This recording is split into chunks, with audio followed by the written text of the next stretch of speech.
Before we answer these questions or explore these questions,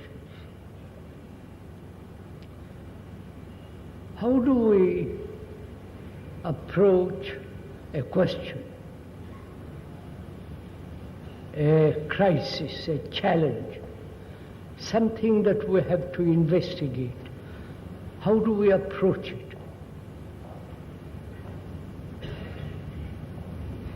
I think the approach matters perhaps much more than the question itself. Because if we approach it negligently or casually, then the question itself has very little meaning. But if we approach it without any bias, without any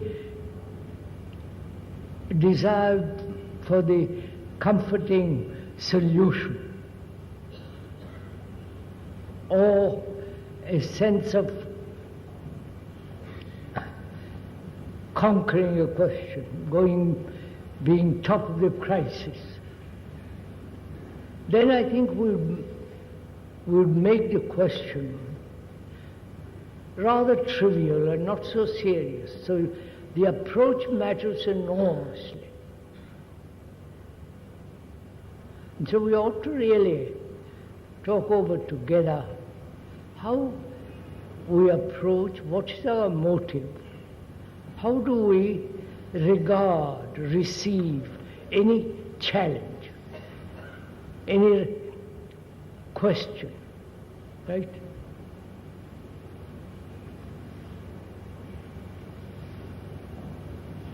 Do we, all of us in this hall, rather miserable hall, sorry, dirty and uncomfortable. God, how this cut, well, I won't go into it. Why we put up with all this filth in this country? Let's go to it. Suppose I have a problem.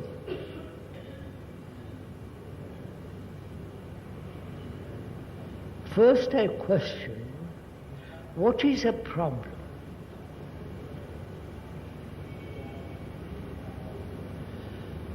A problem, the very etymological meaning of that word is something thrown at you.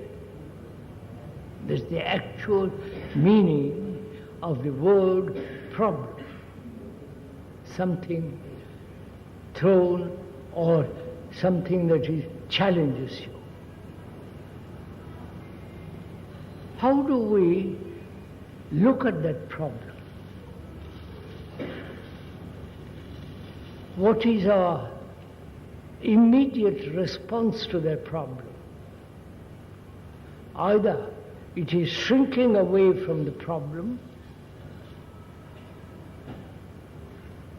or try to conquer the problem.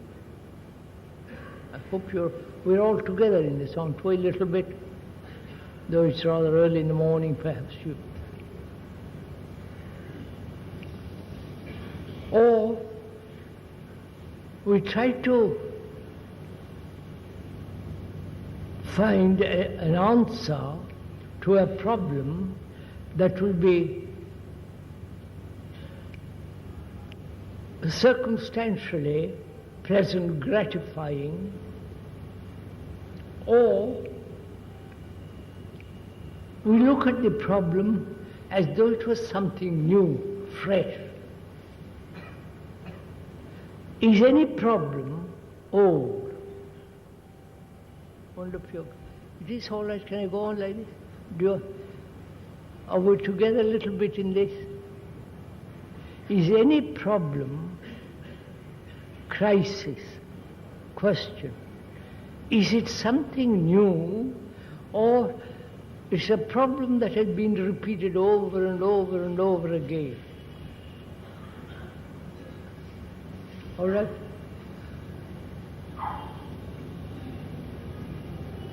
If it is a repetitive problem, why has it become a repetitive question? Is our brain repetitive? And so on, right? I put together a little bit this morning. Don't be, it's up to you.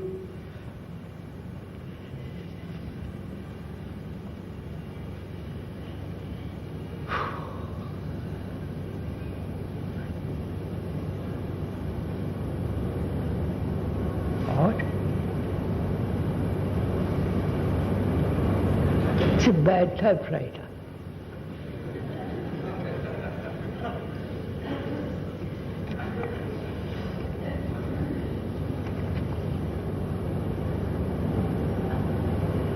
I can't make out. God made one law and went to sleep. As shall you, what the devil? As shall you sow, so shall you reap. Is it possible to dilute the effect of this by human endeavor in the present towards bhakta yajna, rational act? What does it all mean?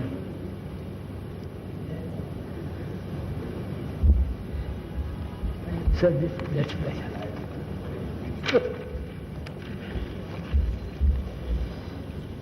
They hear contradictory lights. That's where the difficulty is.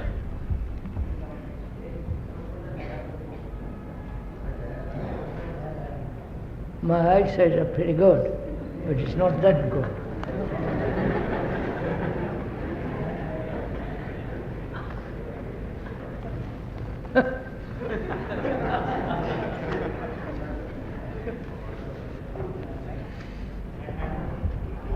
There is a time to laugh and there is a time to weep. Right? I think this is a time to laugh.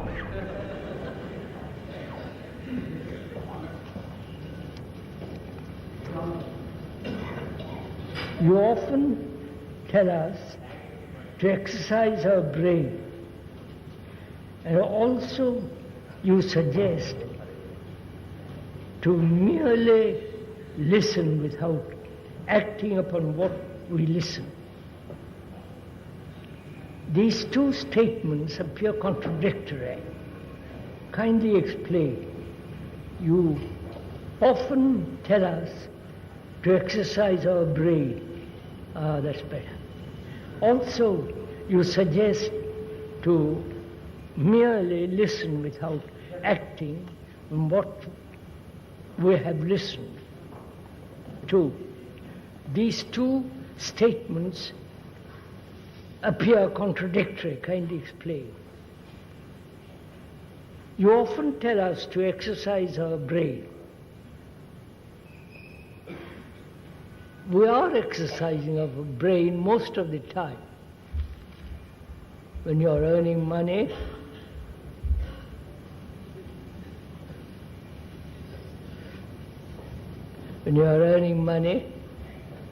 when you go, you are exercising all the time. But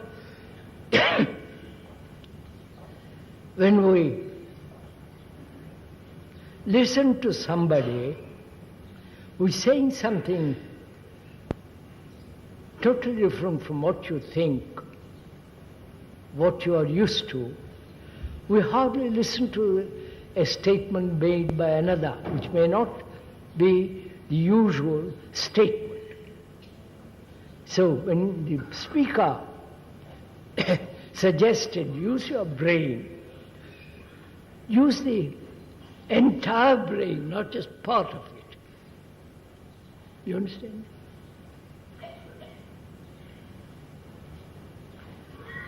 And also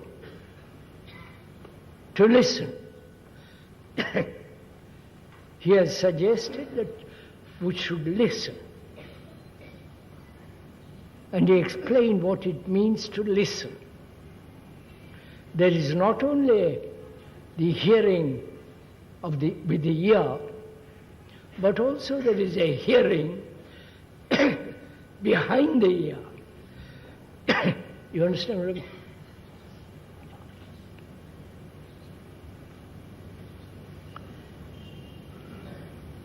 You listen to a word,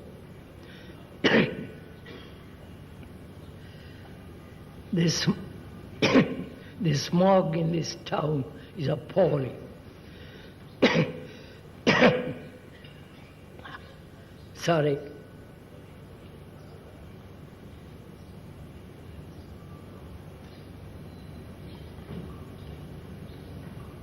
As we said,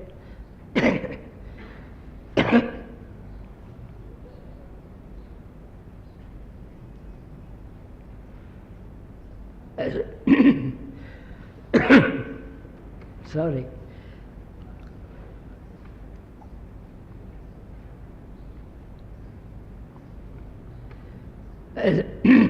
As we said, listening is an art.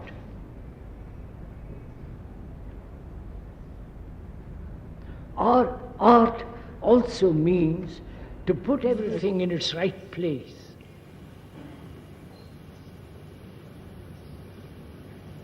And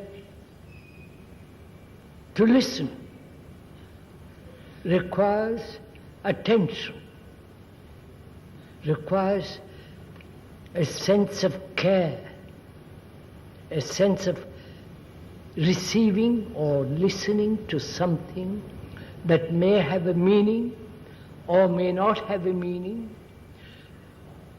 It may be a false statement, and to see, to hear in that false statement the truth of that false statement. You following all this? Hearing implies a great deal of sensitivity. Not just hearing, translating according to what your own pleasure or displeasure, or according to what already you know, but to listen as though you are listening for the first time to something that is being said. That is the art. Like any other art, it requires a great deal of the capacity to listen. Right?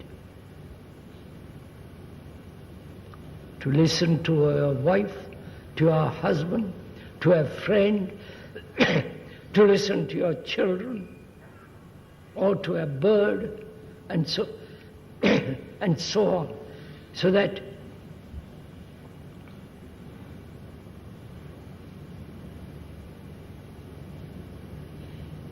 one becomes extraordinarily sensitive.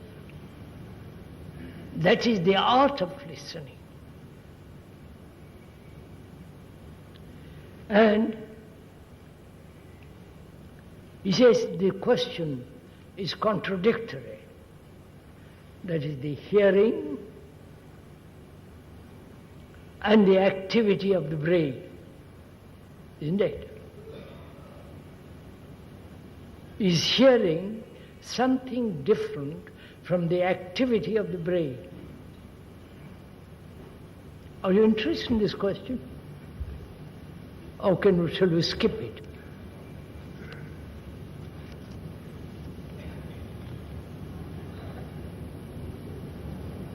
Have we noticed how our brain works? Our brain, not according to scientists, biologists and so on, but have you ever observed your own brain working? Have you? Why it thinks certain things? Why there is always the repetition of a problem? Why it is prejudiced. Why it holds on to a belief, to an idea, and so on. Have you ever watched it in operation? Not you watching it, but as it arises, looking at it. I wonder if you follow all this. Have you ever tried all this? No, you haven't. So let us now, if I may most respectfully suggest, when you are listening to the speaker, or you're listening as though for the first time, he uses the English words, and apparently you and the speaker understand English. Now, when you listen to a word, the word has a sound,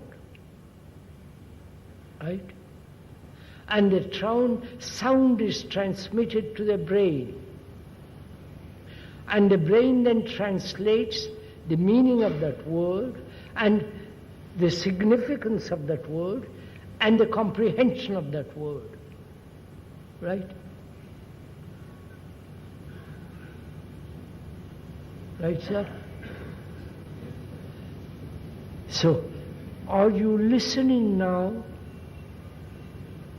as though for the first time? Or you already have heard the speaker talk about many of these things. You probably have read or heard the tapes and so on. Can you put all that aside and listen as though for the first time what is being said? Or look at the sunrise or the sunset for the first time when you look at the sea, so that the brain doesn't get used to things. You understand what I'm saying, sir? The brain doesn't get accustomed to the sunset, to the sunrise, to your wife, to your husband, and all the rest of it. So that everything is new, fresh.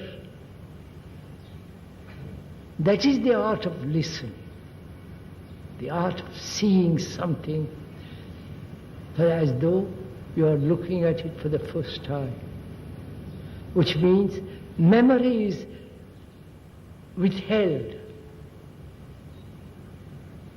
This is a discipline, not the discipline of obedience, but the discipline to learn how to look, how to listen. The word discipline means, etymologically, a disciple who is learning, not from his master or from his guru or from the one who knows, but one who is learning. That means as though he did not know anything before, but he is now learning. That is the meaning of that word discipline, coming from the word disciple. Now if we are learning all the time, then you become the guru and the disciple at the same time. You follow all this? Oh no.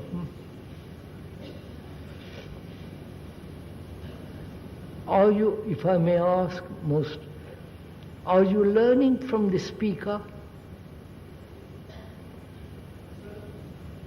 Are you really learning? Don't bother who said it, sir. If you are learning, and what does that word mean, learning? Memorizing? Or There is no additive process. You understand what I'm saying? No adding to what you already have accumulated, but rather you are not accumulating, but learning, moving. Probably you have done none of these things, it's all new. So, learning, hearing and seeing is a great art.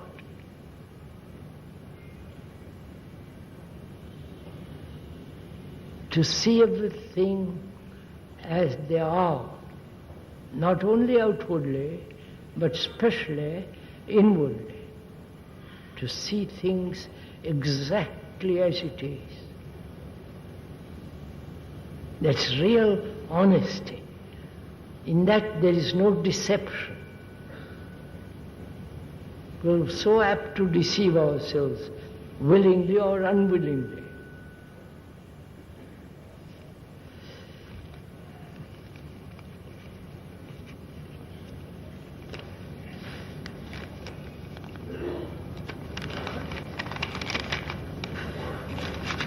Good Lord, everything's rather awkward this morning, isn't it?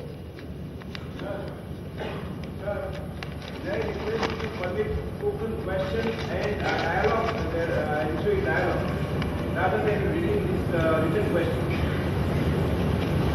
What's that? And so it has been in the past, and I got all, we've been talking to you. I'm afraid I haven't heard it properly. Would somebody who has heard it tell me? I request you to allow a dialogue with us. What's a dialogue? He's asking for a direct dialogue. You want a dialogue? Do you know what that word means?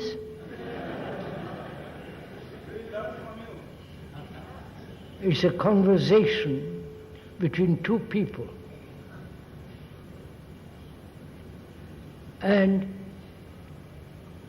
to have a really good dialogue with another, we must be equally interested or committed to that which we are discussing, having a talk over together, a conversation. That means you and the other must be on the same level, at the same interest, same passion. Otherwise you cannot have a dialogue. It's good to have a dialogue. I wish we could. But with an audience, with so many people, it's not possible. To have a good dialogue is a marvelous thing if you can do it.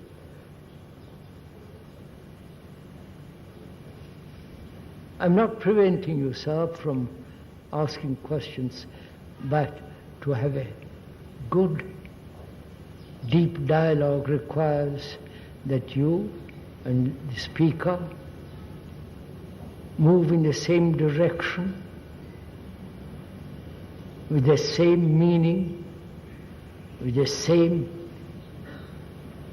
immediacy of understanding.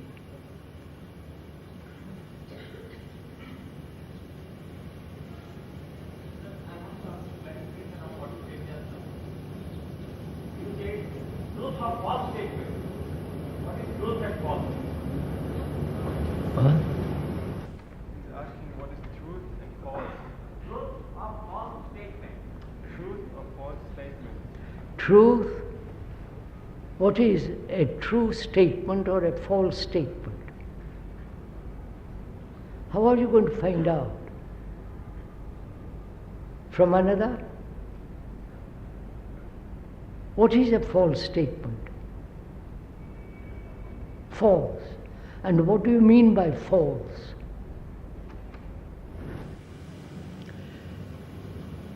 Say, for example, many people accept, it's a very ordinary example, many people accept that nationalism is a marvelous fact. We must be nationalistic. Is that a false statement or a true statement? How do you look at it? How do you find out?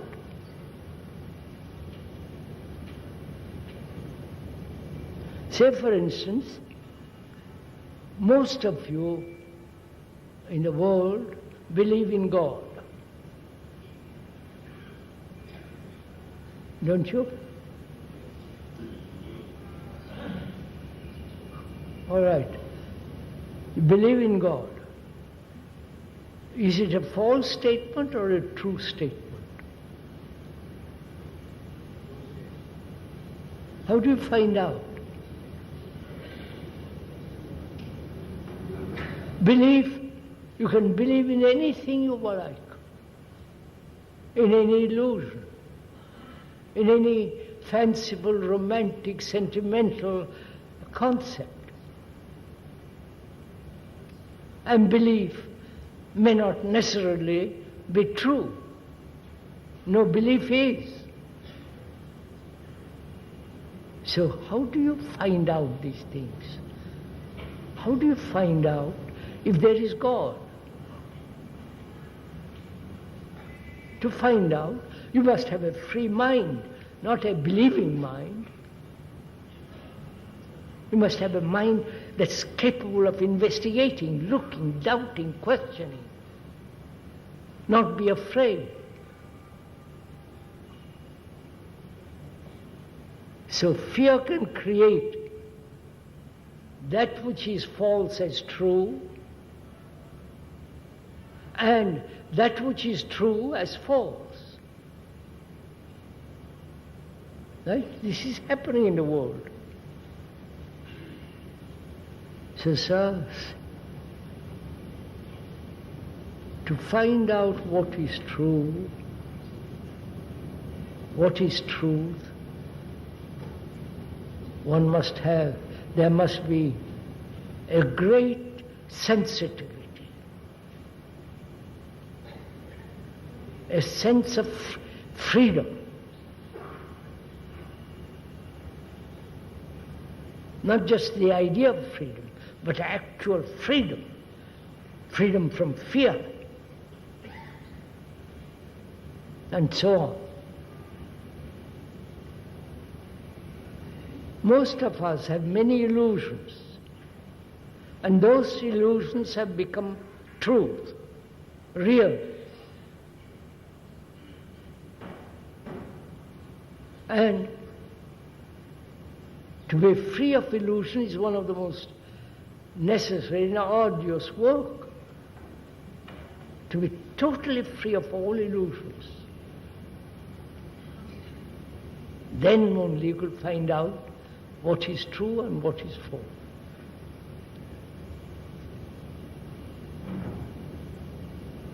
Oh, here it is. Since you say that there is no such a thing as God, and you also condemn idol worship, then the question of how we are born and how the nature came into existence comes into the picture. Kindly explain. I don't have to explain. Since you say that there is no such thing as God, and you also condemn idol worship, then the question of how we are born and how the nature came into existence comes into the picture. Kindly explain.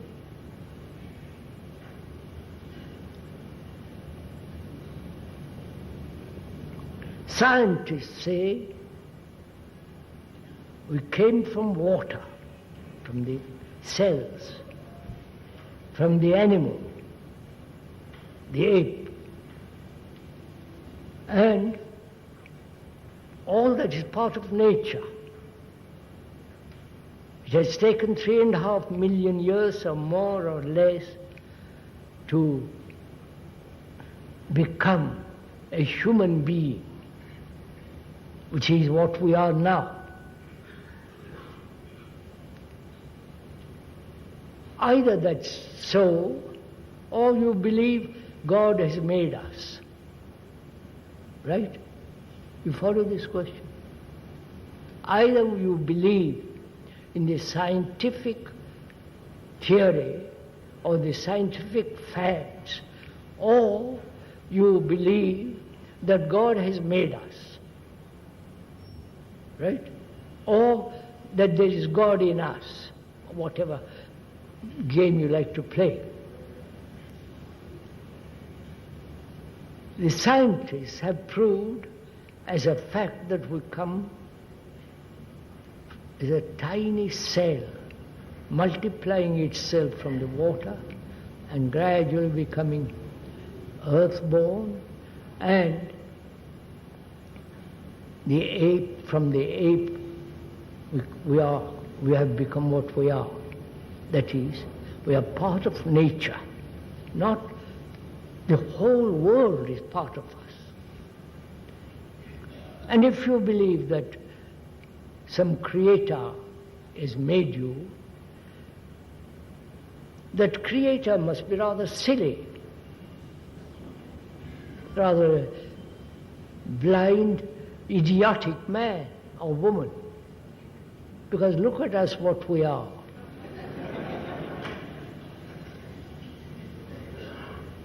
Now you laugh,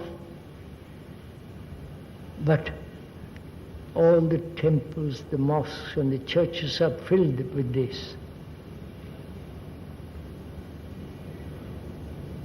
We are not made in the image of God, but we have made God our image. You understand the difference?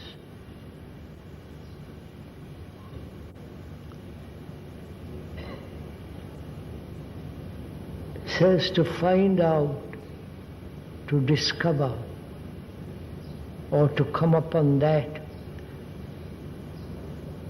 which is not the word, not memory, not tradition, which is not of time and so on. We must understand what we are first. Why would we have become like this?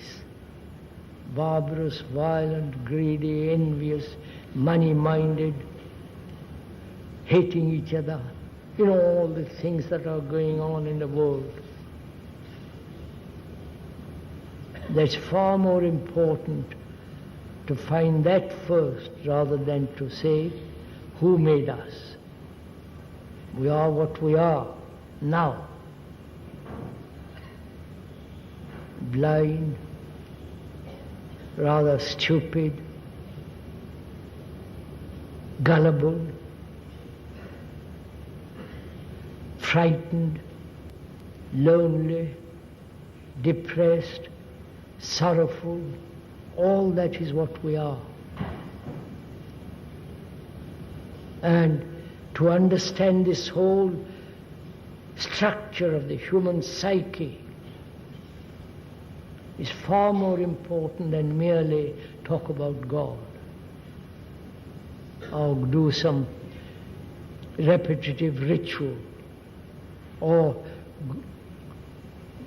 go to a temple and worship a piece of stone.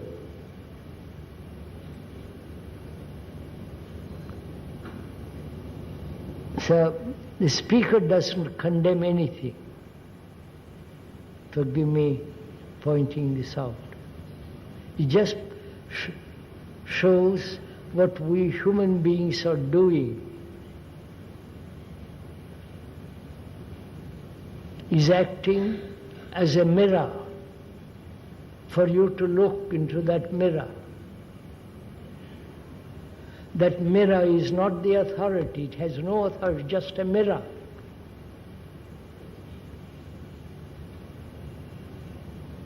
And that mirror, when you see it clearly, understand what you see in that mirror, then throw away the mirror, break it up. Don't make another idol of it or another personal worship, as most Indians are apt to do. So first, what is important is to find out how we live. Why we are so narrow, limited, so self-centered, self-interest. It may sound repetitive, but that is the most important factor that shapes all our lives.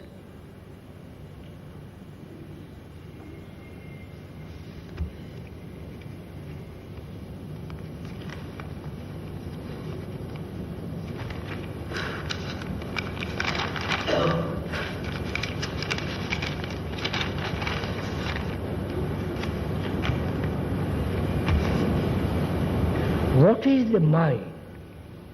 Is it ever possible for it to know, to look at itself without the perceiver?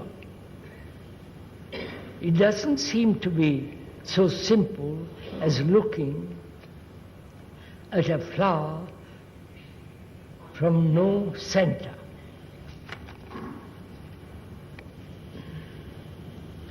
What is the mind? Is it ever possible for it to look at itself without the perceiver? It doesn't seem to be so simple as looking at a flower from no center, without the center. All right, have you understood the question? Yes? Would you kindly tell me? What is the mind? And what is the brain? Is the brain the mind, or the mind is the brain? That's one question. The other is it possible for the brain, for thought, to see itself in action, in movement? That's the second question. And is it possible ever to observe, to look, to see without the perceiver? Right? Those are the three questions involved in this. Are you interested in this? Don't please me. I'm not. I can get up and go. It won't matter. I hope you are interested in it, or concerned about it. Not interest, concerned. Is the mind different from the brain? This is a very important question. We have discussed this matter with several scientists and all the rest of it. The brain is the center for all our nervous responses, right? Is the center of all action and reaction, response and not response. It is the center of fear, of jealousy, hate, violence, sorrow, loneliness, anxiety, depression, sorrow, and so on. It is the center of all movement, right? Of time and thought. Right, sirs?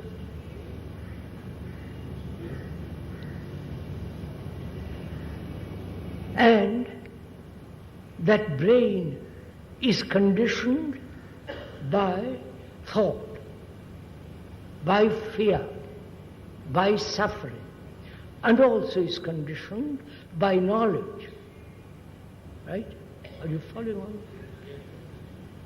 So the brain, which has lived on this earth for over 3.5 or 4 million years, not as man, but as an animal, and so on, only within the last million or 50,000 years, it has become a human being. The brain, which is contained in the human being now. This is what the scientists say, that this brain has existed 8,000 BC.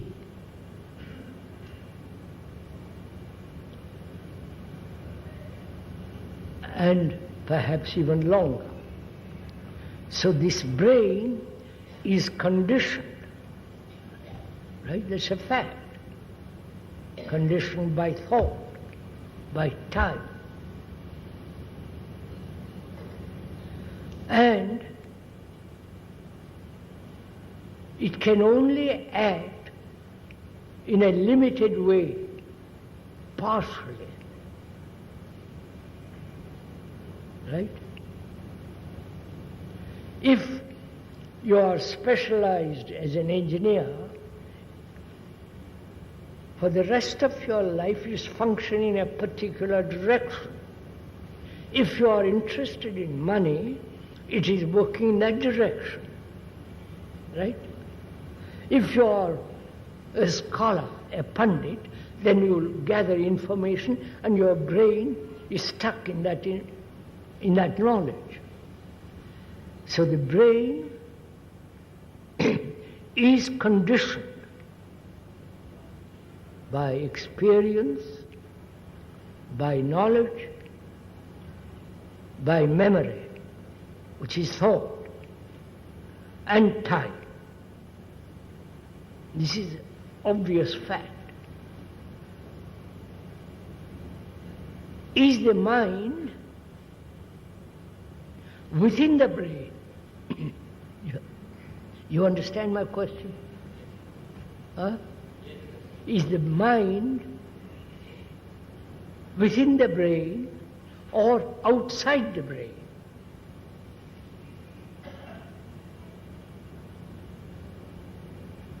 This, I won't go into too long with this because we're not, we cannot have a dialogue about this. I wish we could.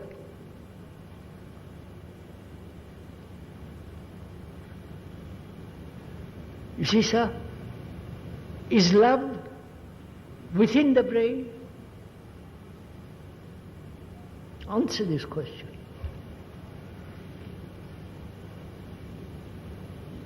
Is love compassion,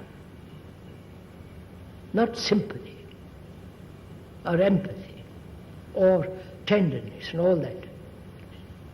Love may have all that, but the brain is limited, conditioned. And if love is within the brain, love is then conditioned, limited. Right? And is love limited? Is compassion, with its infinite intelligence, is it within the brain? Or outside it? No, sir, you don't say yes. Please. This is a very serious question. One has to go into it very, very deeply.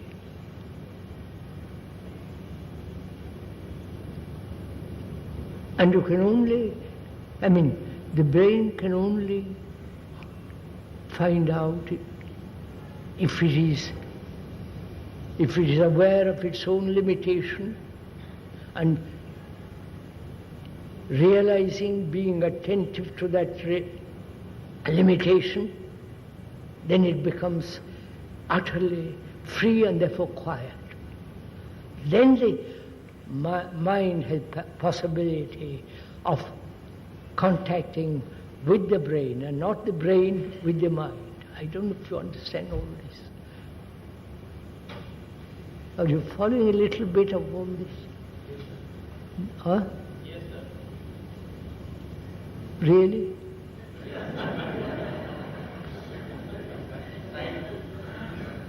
Do you know what it means, sir? To understand your own way of daily living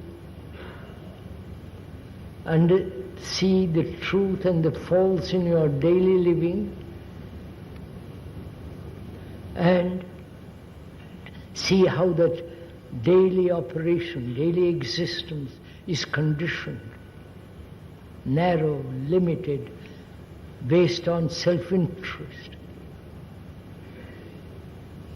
And whether it is possible to be free of that self-interest. And then see what happens. Not imagine what might happen. All that requires either you take many years or you can capture it at one instant. This is a very serious matter. Because the mind is an extraordinary thing if you go in, if it exists at all. That is, if love exists at all.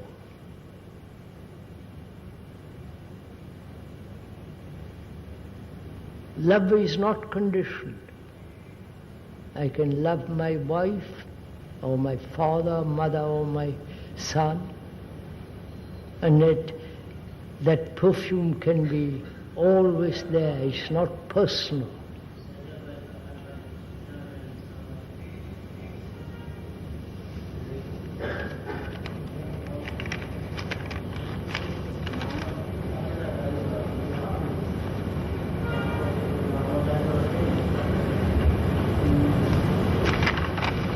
For the understanding of human problems, such as fear, loneliness, and sorrow, your statement, the observer is the observed, seems to be all important. However, the logic of that statement doesn't seem to go beyond the intellectual level. Why is it that certain facts remain mere concepts?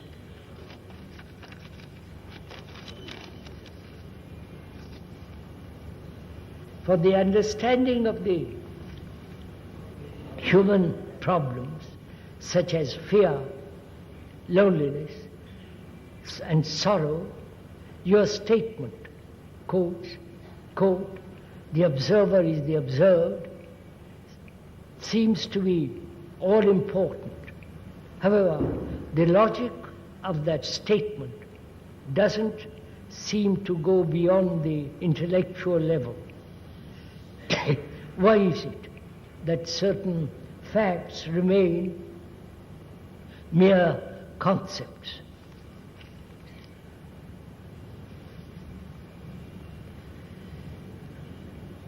What do we mean by understanding? The word understanding. When you say, I understand, what do you mean by that? Do you understand the meaning of the words? Or do you mean understanding the implication of the words, which is the sound of the words? Or you understand it so-called intellectually? That is, you have understood the meaning of the words and the meaning remains as a concept in the brain. Right? So understanding, does it mean merely a verbal comprehension? or an understanding, which is you have investigated, observed, searched, questioned, doubted, and you come to a point, say, yes, I've got it. Which is it when you use the word understand?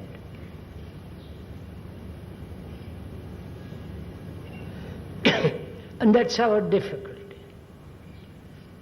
You hear a statement, as we have made it just now, and you make that statement make from that statement an abstraction, the juice of that statement, and then make it into an idea. And the idea becomes all important, not this fact. Right? Are we together in this? Little bit. Aren't you doing that now? Aren't you, when the speaker says, what do you mean by understanding? Is merely words, grasping the meaning, intellectually the significance, the verbal connotations and so on, you grasp it intellectually, which is only very, very part of understanding.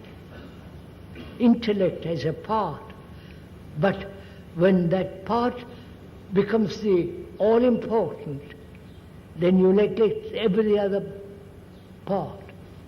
So, when you understand something, that understanding is action, not just understanding. Say, for example, I understand the nature of violence. Not only physical violence, but the whole complex nature of violence. I not only understand it, I see the consequences of all violence and the implications, the different forms of violence. I look at the whole of it, not just a part of it. How we escape into this fanciful idea of non-violence. I include all that and look at it. Then, when the looking takes place, you are giving attention to it, and therefore going beyond it. Right? Now,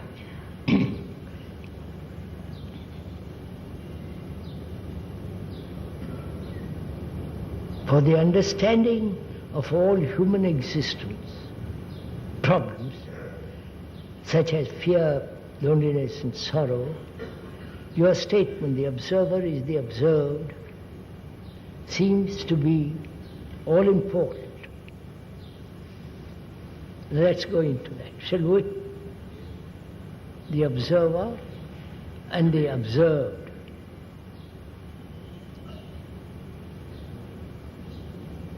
Have you ever looked at the moon, full moon, or the new moon, the beauty of a new moon, the slender sliver of light in the western sky,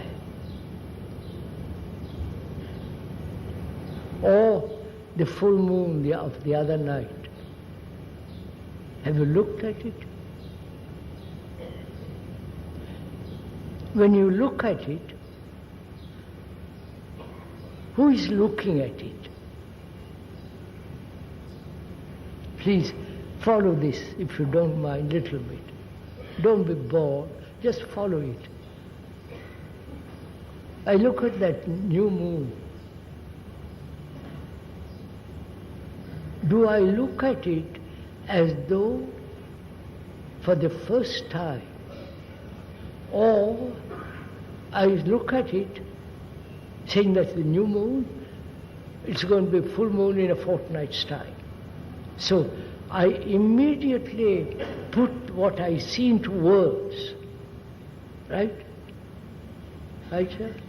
Can I look at that new moon without the word. Right?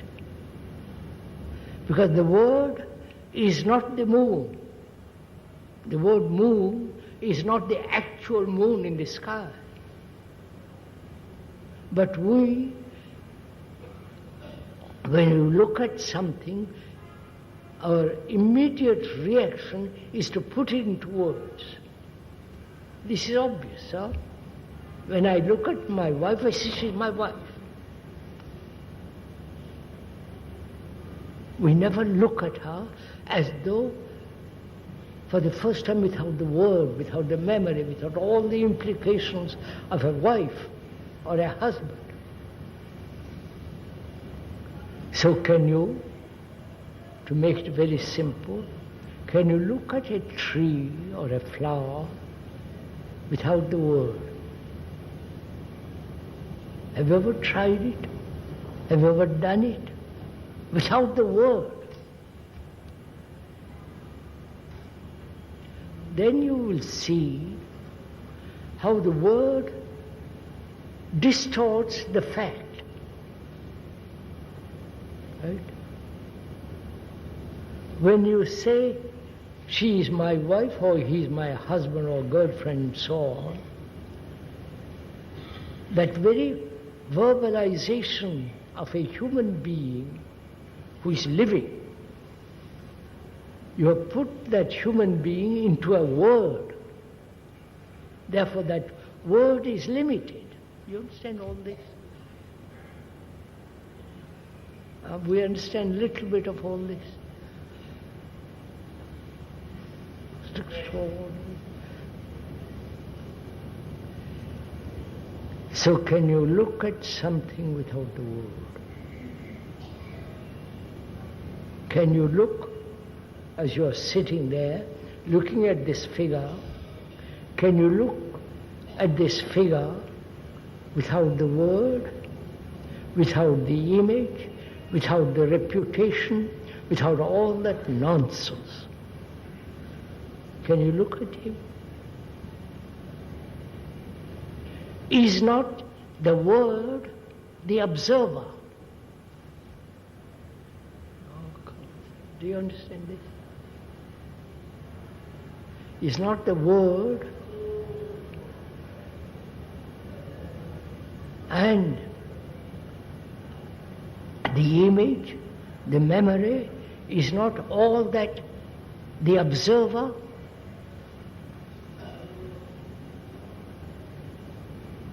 Is not the background? Being a Hindu, with all the superstitions, with all the beliefs, with all the implications, or if you are a Muslim, with all the, it's that background. It is the memory that gives the observer as though it was different from the thing observed, right? Are you following this little bit? Or are we wasting time?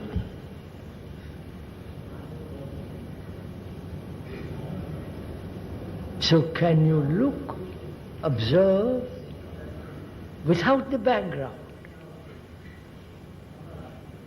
without the past memories impinging upon the thing being observed?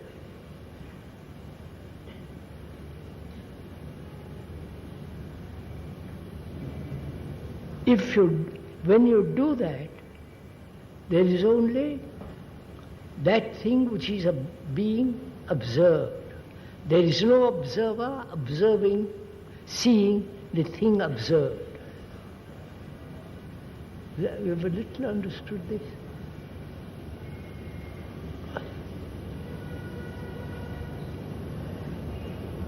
Sir, when there is a difference between the observer or the one who witnesses, between the observer and the observed, when there is a division between the two, as we said before, wherever there is division, there must be conflict. Right?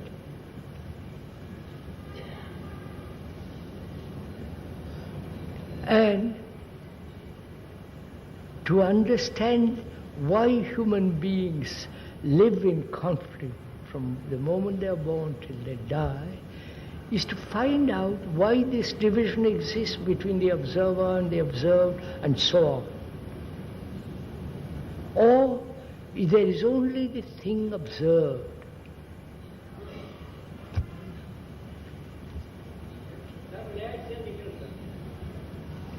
What, sir? May I say a little, sir? You're delighted, sir. I think I am. the statement that observer and the observer are the same is merely a spot on the word. Observer is a living thing and the observed is something which is not living. He thinks Will you come up here, sir, and translate what they're saying? he thinks the observer is a dead thing. Is it? He thinks Shall I come down? Don't come down. Don't come. Takes too long. Hold on.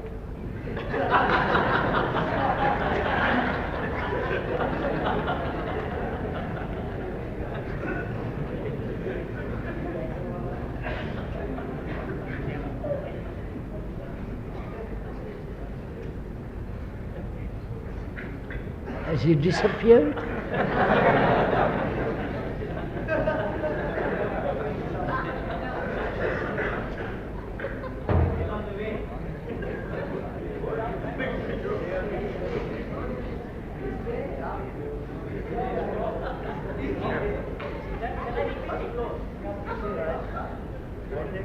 Shall I come down and repeat it?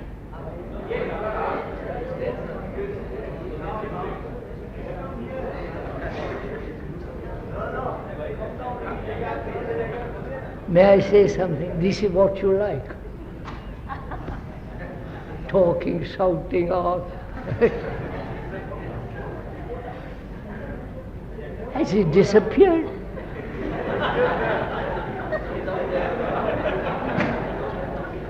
All right, so let's go on.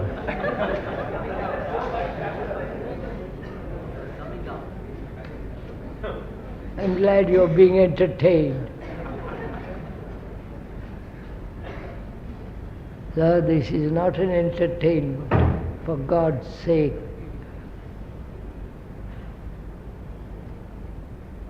Sir, what we're saying is, wherever there is a division, there must be conflict. Right? That's a law. Eternal law. Where there is separation, a division, a breaking up into two parts, there must be conflict. And that conflict becomes ultimately war, killing people.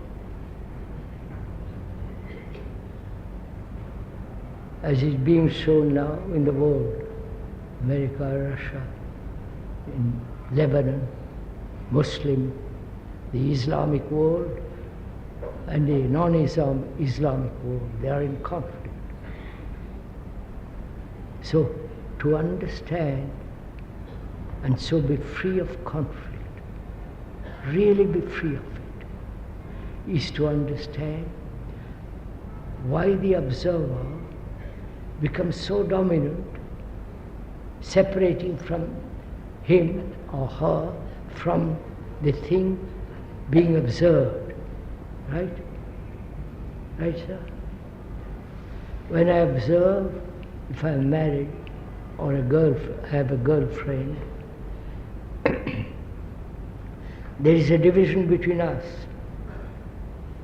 Actual, not only physical division, but traditional division, the authority of the parent, the authority of someone.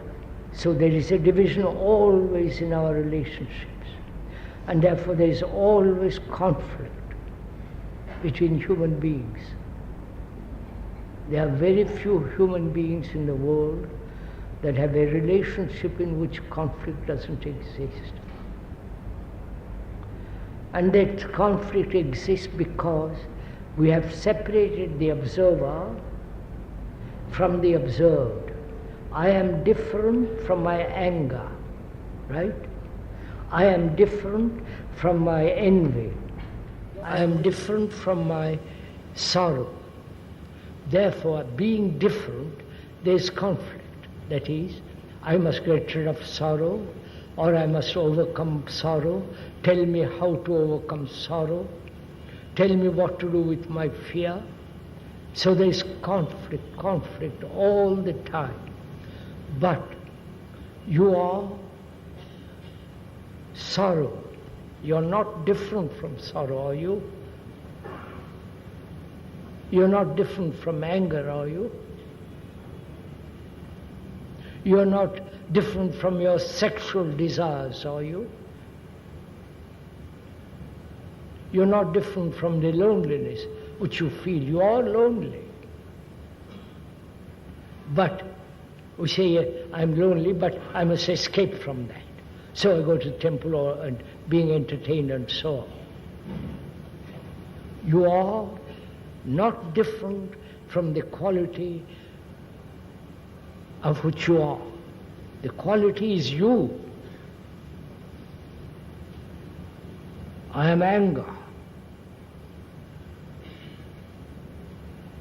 I am sorrow. I am lonely, depressed. Now, before, when I separated, I acted upon my sorrow. You understand? If I am lonely, I then escape from loneliness. Try to overcome it, or say, analyze it, and try to fill the loneliness with all kinds of amusements or religious activity. But if I am lonely, I can't do anything about it, right? You understand this fact? No. Right? Please tell me. If I am lonely, and I am lonely, not I am lonely, something different from me. I am that. Before I acted upon it. Now I can't act upon it because I am that.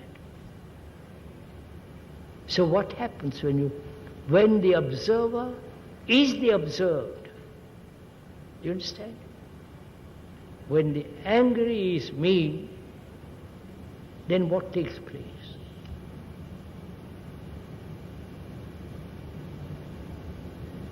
Have you inquired into this?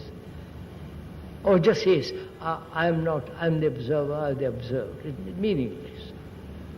But find out, or experience, go into it and find out if anger is always different from you. That has been the tradition, that has been the conditioning, say, I am different from my anger. Therefore, you acted upon it. But when you realize you are anger, then what do you do? What happens? First, all conflict ceases. Right? Right? Somebody? Are you following this little bit? All conflict ceases when you realize you are that. I am brown, finished. It's a fact. Light brown or dark brown or purple or whatever color it is. So you eliminate altogether this divisive process which brings conflict in yourself.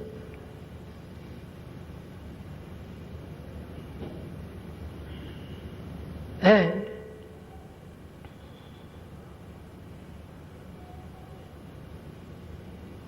why is it, questioner asks, that we make an abstraction of a fact?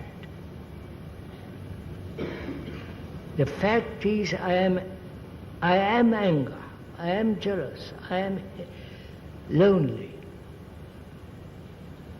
Why do we make that into an idea, an abstraction of it?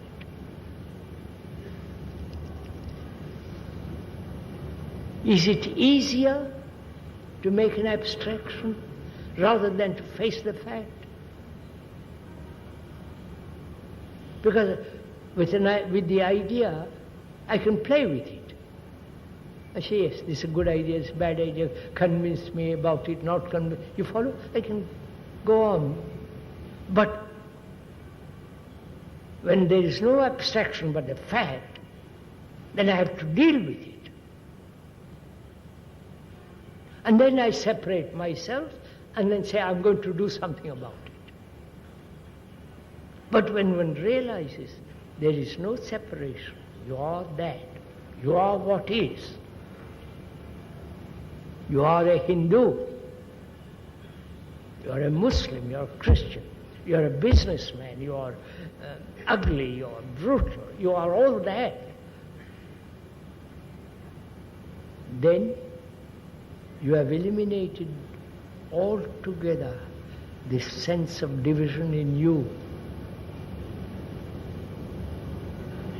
And therefore, no conflict. Do you know what the brain is like when there is no conflict?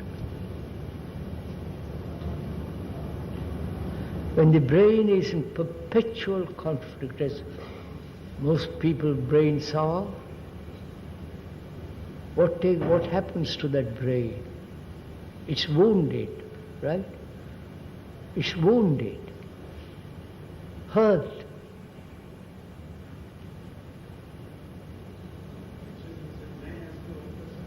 What, sir? Sir? Sir, I'm in the middle of a...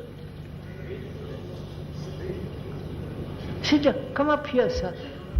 Come and sit down. I love to sit. Sorry, sir.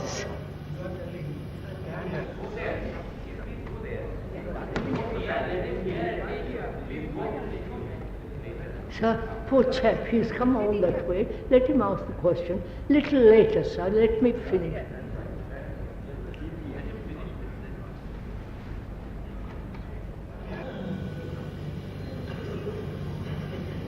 Probably you have lived so long with conflict, with pain and sorrow, fear.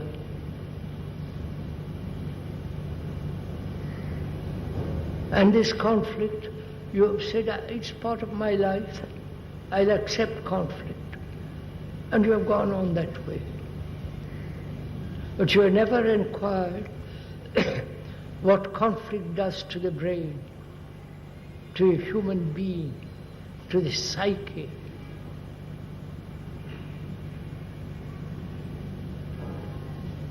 You know, it's being perpetually beaten. If one is constantly beaten physically, do you know what happens? Constantly bombarded with conflict. What happens to the brain? It shrinks. It becomes very small, limited, ugly.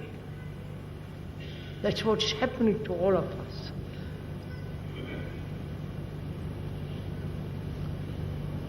So the fairly intelligent man asks, why should I live in conflict for the rest of my life? So he begins to inquire, what is conflict? Conflict must exist where there is division, inside and as well as outside. And this division, deeply, fundamentally, is the me, the observer, and the thing observed. Two separate activities going on, which is not true. Because you are anger, you are violent. So if you come to that point, realize that the observer is the observed, then there is totally different activity going on. Now, sir, what did you want to say?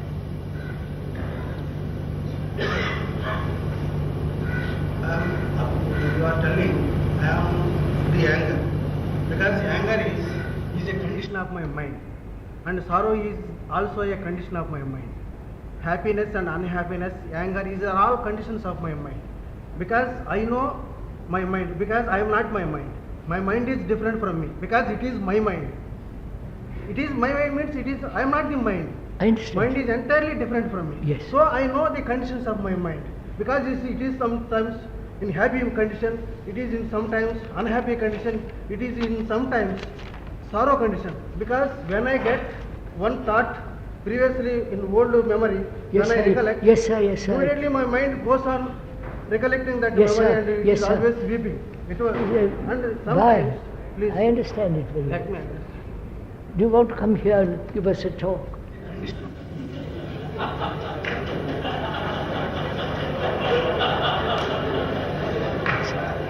So, what I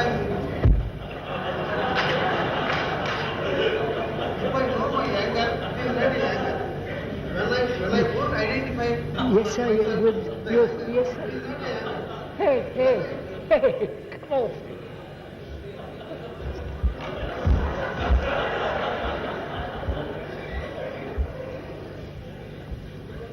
Now give him a lecture, sir. No, sir, excuse me, sir.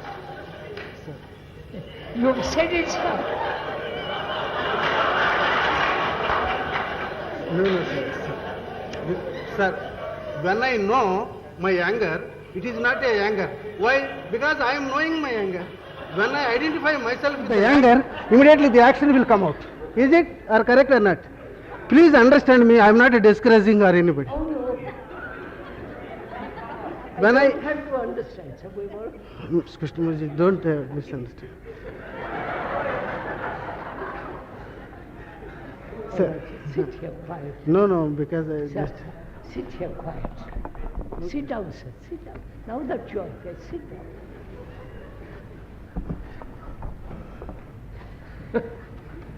Maybe. It's time to stop.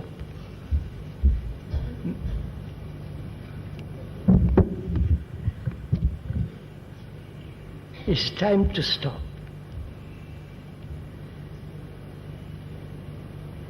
Now you have heard what Kay has been talking about this morning. You have heard various responses, various answers to questions, and we go away rather confused, not clear, but if we listen to each other, I've listened to this gentleman, really listened. And there's no conflict between the speaker and himself because he's listened. He knows what he has to say. If we could just, for one day or 1 hour, see what conflict is, why we human beings are caught in conflict with all the pain and the anxiety, all that, then perhaps we will be able to live a life with a brain that has never been harmed, never had any wound, any shock, so that it's a free brain. And it's only then that perhaps the mind, which is love, can contact the brain. That's all.